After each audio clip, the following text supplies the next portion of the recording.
to get your powers back. Okay, so Hunting Party. Hunting Party is a ranger ability, rank 2. We're just kind of weakening it a little bit because it was a bit strong when you could pay a mana to just shift it every encounter to a different thing. So it's being changed to you have to choose at the beginning of the mission what you're choosing for Hunting Party, and that's all it will do. You can't change it in the middle of the mission. That's just not going to be available. Also, if you're trying to Hunting Party something that isn't in the rulebook, you have to have taken down that monster or creature before in order to Hunting Party it. And that means your character specifically, not just, any character has taken it down or someone in the party has. You have to have done it. And if you've taken that thing down, then you can now do a Hunting Party for it.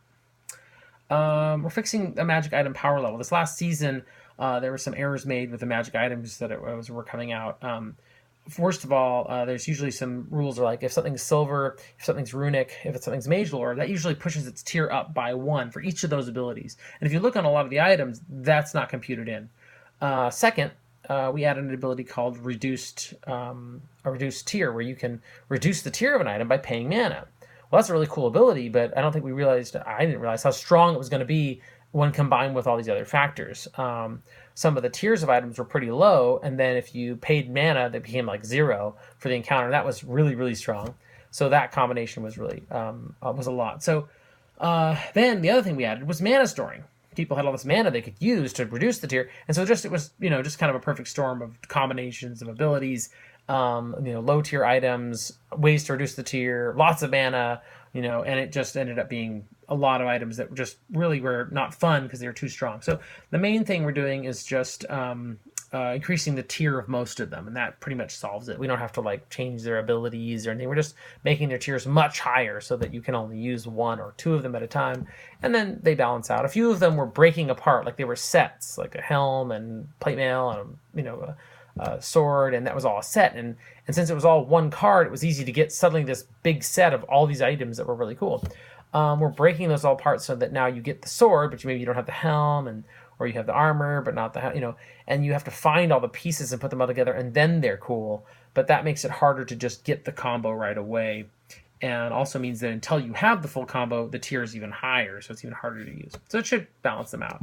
If you want to know what those items are and how to change them, if you have the card for them, probably in the dialog box below, there'll be a link to the list of magic items that have been changed. You could get a pen and change them yourself if they're simple, because it's just a tier change. You just write a new number in.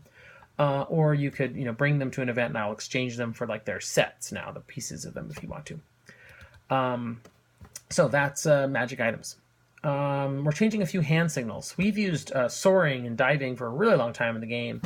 And soaring is one of those ones that we've used, from the very beginning. And it was always a fist, just straight up, and that was fine, except that if you think about how we invoke, we also, if you're holding a weapon and you invoke, it looks exactly like soaring. And if you're doing a sustained convoke or, invoke kind of thing where you're holding your fist up because you're doing accuracy or something, it looks like you're soaring. People can't tell the difference. So we're going to try doing more of a pointing finger for soaring and see if that works. And if we like that, if it seems to be clear and safe, then we'll keep doing it. If not, we'll revert back to the normal fist. And for diving or digging, we're going to do a pointing finger down, so people know, oh, I'm digging or diving, that's what that is, and they don't get confused about what it is that why your fist is down. They might think you're just doing that for no reason. So that's a change to hand signals. So the last few things are just some changes to a few deliveries of things and a little bit on sizes and price lists, and then I'm done. So one is bursts. We tried using bursts, and I loved bursts. I used them a lot in the game when the game was a lot smaller, but they really don't work for large scale battles because you call a burst as someone runs by. The battle's too noisy or busy, they can't hear it, and so they just keep going, and then you have to call a hold and tell them to come back and figure out what the burst did. And a lot of that ends up gumming up combat because they never were touched by anything. They don't know to pay attention to what happened, and just slows down things a lot. So we're going to change burst from where you can just point at somebody and say, this happens to you, to a UB strike, melee strike, with any weapon that you have or any item that you have. So if you have a spear, you can just whack them with a spear. If you got a dagger, though, then it's you have to hit them with a dagger, and you can't throw it. and that's how burst will be changed, so that people know, oh, that's how I can get affected by these bursts. Is that's the range, and then they'll feel that they're getting hit by something. Also, it means they can be spell turned now, which they didn't used to be. So that means bursts are very much nerfed. Breath weapons. We're testing out a new way to do breath weapons, which actually Tony came up with in Terrac League years ago, and worked actually really good, but we never kind of caught on. I'm really liking it because I think it involves a lot more fun in how breath weapons get interacted with. They have a similar problem with burst, where you call a breath weapon, then you always have to call a hold, and things get gummy. So we're going to try using an animal packet, a ball type, and creatures that have breath weapons might have one or more of those. And when they want to use a breath weapon, they'll throw it, and when it makes contact with something, a person or the ground, that's when we'll call hold, and they put their arms out to show you the angle that they want the breath weapon to go. That means that if they want to shoot short range, they can just toss it and just lob it, and then people that are close will only take the breath weapon. If they want to go really far, they can just chuck the thing as far as they want, and then do the arms, and then you could hit tons of people. But this also means, since it's a UB ball, that it's that part of it is UB, and someone could jump in front of it to try and keep it from hitting people behind them, or someone could spell turn it even and bounce it back further closer, so that the breath that only hits short range. So it's more fun or interesting to interact with, a little bit less just suddenly everybody here takes this effect. So that's breath weapons. A couple new deliveries of things that you're going to see in the game. These are mostly for Eldritch Archeries or Blessings that you're going to find. One's called Mage Blast. Mage Blast is an effect, really. So if somebody has Mage Blast on, say, an item or a blessing or something, it means that they can call the ability. So, for example, if they were going to do 1 damage Mage Blast, if they called 1 damage Mage Blast, usually you would call a hold. Everybody would duck down quick, and they would spin around in a circle with whatever Mage Lore they have, which is why it's called Mage Blast, holding their Mage Lore out as far as they can, and anybody that it passes over them takes the effect. So it's like a ranged effect, sort of like an aura, but it could be smaller or bigger, or depending on the Mage Lore that they have. It's usually really fast, which is nice. That the hold is really quick. Another effect like this is called Ripple. Ripple is an effect that is a little bit like Cascade, but it has a much shorter range, or sort of like Fork. So how it works is if I have an item, a ray, say, and I want it to ripple, I can say lightning ray ripple and shoot it at something. And if I hit the person, then you can call a hold, and the person who's hit then tries to tag everybody they can with their hand. They can't move; they're just standing right there, and they just try to tag everybody around them that they can reach. And then all those people who are touched, they try to touch everybody that they can. And then everybody that was touched by that tries to touch the next, and it just ripples out, as you can see why that shows the name, and until there's nobody left that it can touch. It usually goes very quick, and it's sort of a really confined, close explosion kind of effect, which is neat. Another effect where keyword we're using is called Blaze. We've actually had this ability in the game for a long time, but we didn't have a name for it. It's that ability where you pay 1 mana, and then you have that ability for a 20 count. Now, passive abilities have already done this. Like if I pay a mana, I can and if I have mana activated unbreachability, then I can have unbreachability for a 20 count. But we don't have instances of this for say Slay. Like if I want to pay a mana and then I have Slay for a 20 count, we don't have a word for that. So if I said if I had Blaze Slay, or Slay Blaze, for example, I could pay a mana, and then for the next 20 count, I can go around slaying things. Keep in mind, that Slay still costs a mana. It doesn't mean that I can, get free Slay for 20 count. It's just saying that for that 20 count, I got Slay, and I better use it as much as I want to use it, right? So if I had a Fireball Blaze, then I could pay a mana, and I could run around shooting Fireball for a 20 count until I run out of time to use my Fireball, and then I can't use it anymore. Now, you will see some really powerful types of blazes where the ability you're getting from them is Adept.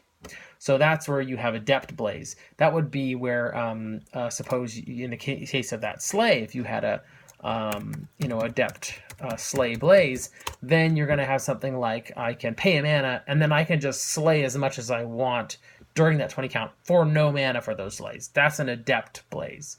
So watch for that. So the last couple things are size. The size of things is going to change for the things that are pretty much above size 5. If something's size 6 and on up, those numbers are all going to change. We've been doing a lot of calculations, and a lot of things just don't work with, a dragon's being size 10 and everything, stopping at size 10. It doesn't add up mathematically when you think about how big we actually imagine or play those things in the game, how much space they take up. Their mass would be just huge. So for now, as a quick guideline, just you should multiply everything that's a size 6 or bigger. Its size is now squared. So if it was size 6, it's now size 36. If it's size 9, it's now size 81. So size 10 is size 100. And we probably will actually change those sizes, probably even get bigger. But for now, that's the size to use until we decide what sizes we want and we come up with a new rule book, which we are planning on doing in the near future. I'm not going to give any dates because I probably won't be able to get them out by then. But we are planning on working on the new rule book, and we'll have it out, when we can. Last couple things. The price list. The price list, everything's still going to stay the same. Things, equipment sets are 10, but with help from some players a couple days ago, we worked out a price list that we can use now that allows you to know what the price of individual items are if you're in the market. So most things cost 4, like individual things cost 4. A lot of things cost 6, because that's the 4 and the 6 to make 10. But you'll see other things that cost 3 and kind of things like that. So for example, like all shields cost 6, regardless of their size.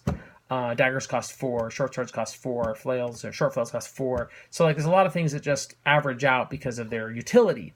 We're not really basing it off of, the short sword's longer than a dagger. It's sort of like, but a dagger you can throw. So we've sort of averaged them out to what their real utility is, how much value they have in the game, not necessarily it's longer.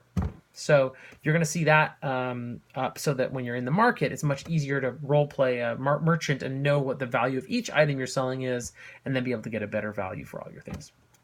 Along with that, one of the changes we had to make was the rod and the mace. They're basically the same item in the game, but sometimes it's mage lore and it doesn't deal damage, and then sometimes it's not mage lore and it does deal damage, and we decided to get rid of that. We're only going to have the one rod, and it's going to deal damage. So that means that the mage set in the chart that's like a rod and a wand now is going to be a rod that deals damage and is mage lore, and a wand that is mage lore and doesn't deal damage unless you have staff touch. And then the other set, the berserker set, which is a short sword and a mace, is now a short sword and a rod. So you now have a short sword and a mage lore item, which is actually kind of a cool set to get as a mage, actually. So that makes a nice combo all around.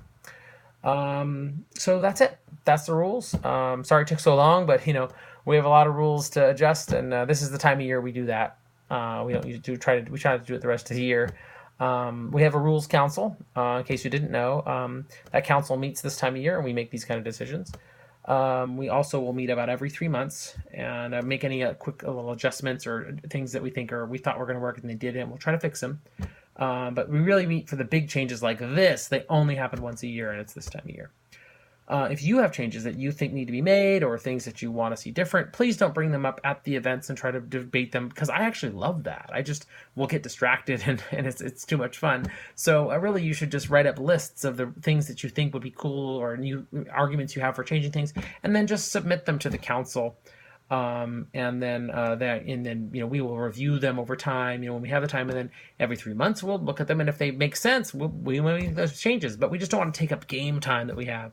We don't spend all that time, just arguing about rules, and when we could be playing the game and doing the story.